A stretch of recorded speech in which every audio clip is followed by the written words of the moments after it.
Shalom Bapak Ibu Saudara yang kasih Tuhan, sahabat YouTube, sahabat Facebook, dan pendengar yang setia RPKM. Apa kabar?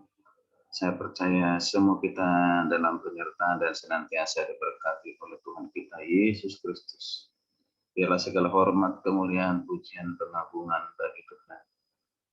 Salam sejahtera buat kita semuanya. Puji Tuhan, saya Pendeta Adur Bastian Putra kembali mengajak Bapak Ibu Saudara untuk mendengarkan renungan firman Tuhan melalui program RPKM. Meneruskan topik renungan yaitu mengenal Tuhan dalam karyanya. Mengenal Tuhan dalam karyanya.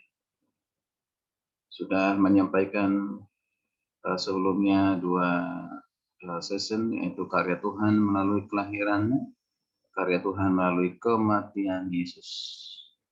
Nah, kalau kesempatan ini kita lanjutkan dengan session yang ketiga.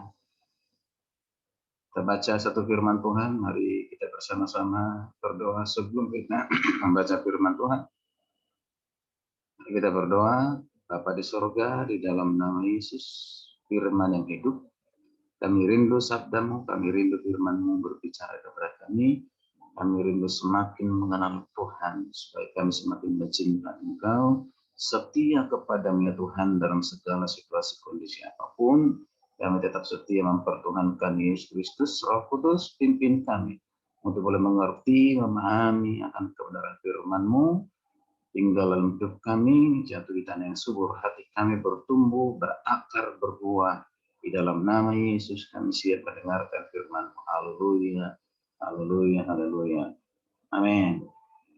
Baik Bapak Ibu saudara kasih Tuhan, saya akan baca firman Tuhan dahului renungan kesempatan ini, yaitu yang dari 1 Korintus 15. 1 Korintus 15, saya ayat 1 sampai ayat 8.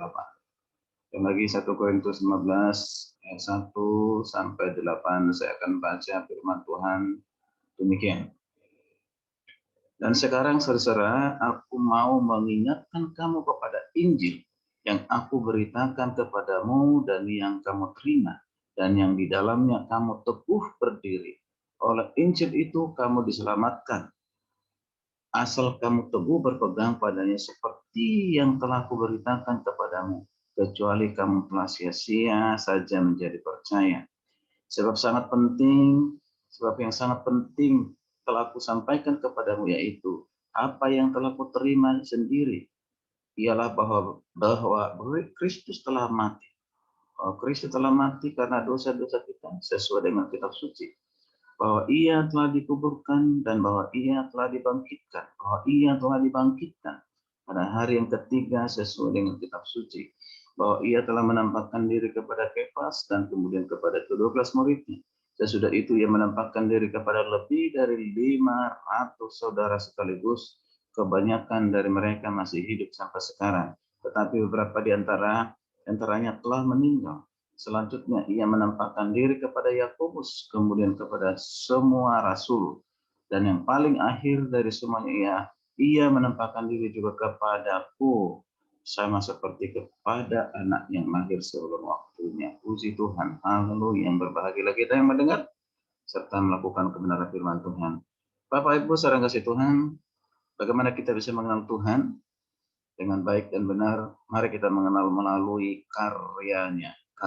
Di sesi yang ketiga ini, apa yang menjadi karya Tuhan? Yaitu kebangkitan Yesus Kristus. Karya Allah yang ketiga, yaitu kebangkitan Kristus. Tidak ada satupun kritikan dan serangan yang lebih besar yang dibuat di dunia selain kritikan dan serangan terhadap kebangkitan Kristus. Bahkan bermacam-macam teori dikemukakan oleh manusia untuk menghancurkan keyakinan Kristen tentang kebangkitan Kristus.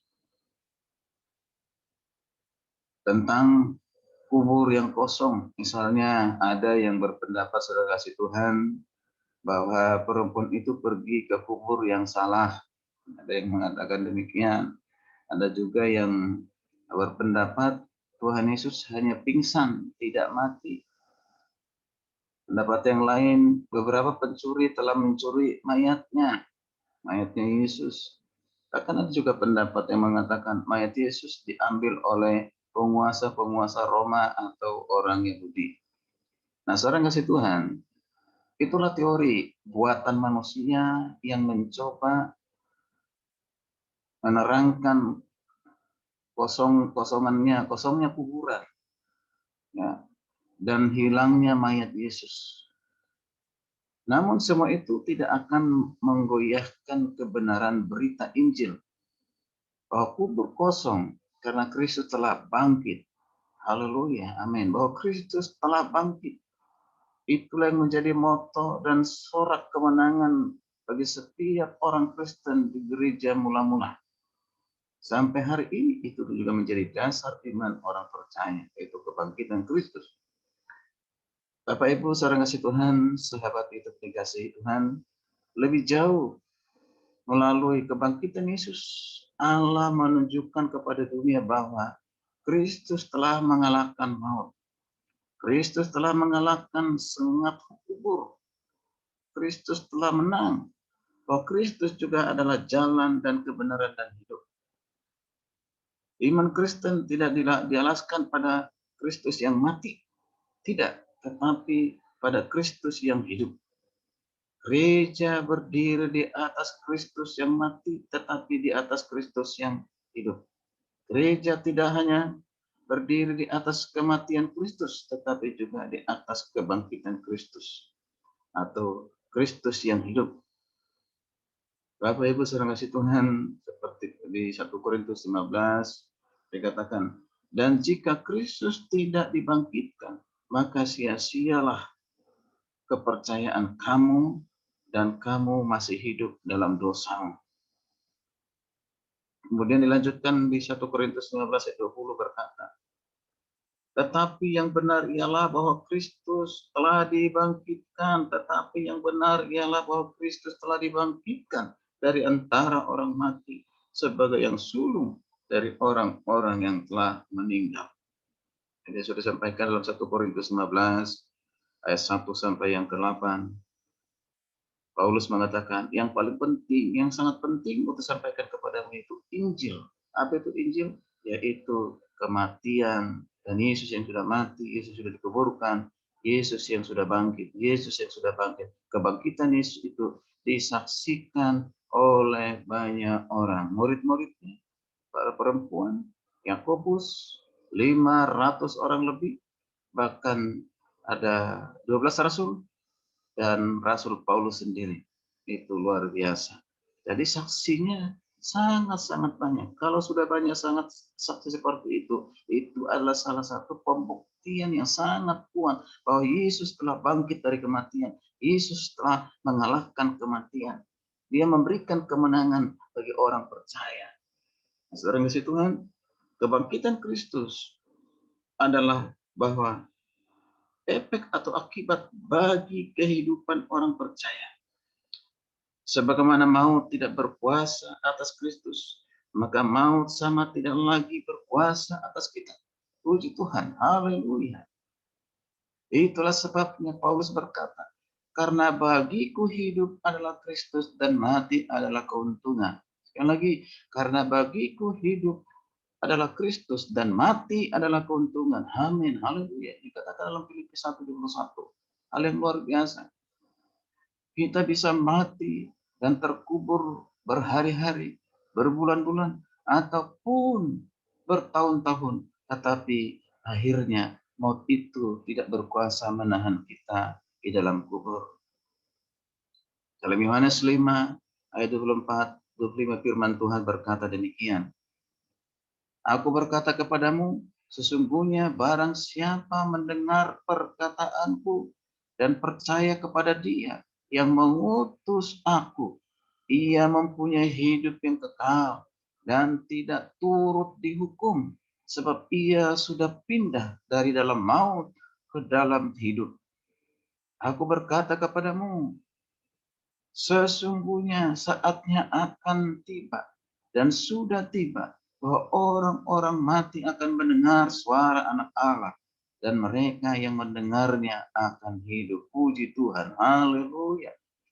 Nah, setiap kita yang sudah percaya kepada Kristus, percaya kepada kematian dan kebangkitannya, kita diberikan hidup yang kekal. Kita yang taat kepadanya, kita menantikan kehidupan yang kekal. Puji Tuhan, haleluya. Inilah karya yang ketiga dari Allah sendiri, yaitu Kristus yang telah bangkit, yang menentukan kehidupan kita, kehidupan hari ini, kehidupan yang akan datang. Kita bersyukur karena Tuhan Yesus Kristus yang telah mati dan bangkit itu dan memberikan kehidupan kepada kita. Dan itulah dasar iman percaya kita kepada Allah, yaitu kematian dan kebangkitan Kristus. Haleluya. Itulah Injil yang kokoh yang dikatakan oleh Rasul Paulus dalam Roma 1 ayat 16. Bahwa punya keyakinan yang kokoh akan Injil yang dapat menyelamatkan. Demikian juga kita. Injil itu adalah sekali lagi kematian dan kebangkitan Kristus. Mari kita percaya dan Injil itu menghidupkan kita, dan kita pun harus memberitakan Injil itu kepada banyak orang. Puji Tuhan, puji Tuhan. Kiranya renungan pengajaran kata Roh Ministry ini, karya yang Tuhan yang ketiga itu kebangkitan Yesus Kristus. Jadi berkat bagi kita semuanya. Silakan dibagikan kepada yang lain, di like, dan juga jangan lupa di subscribe.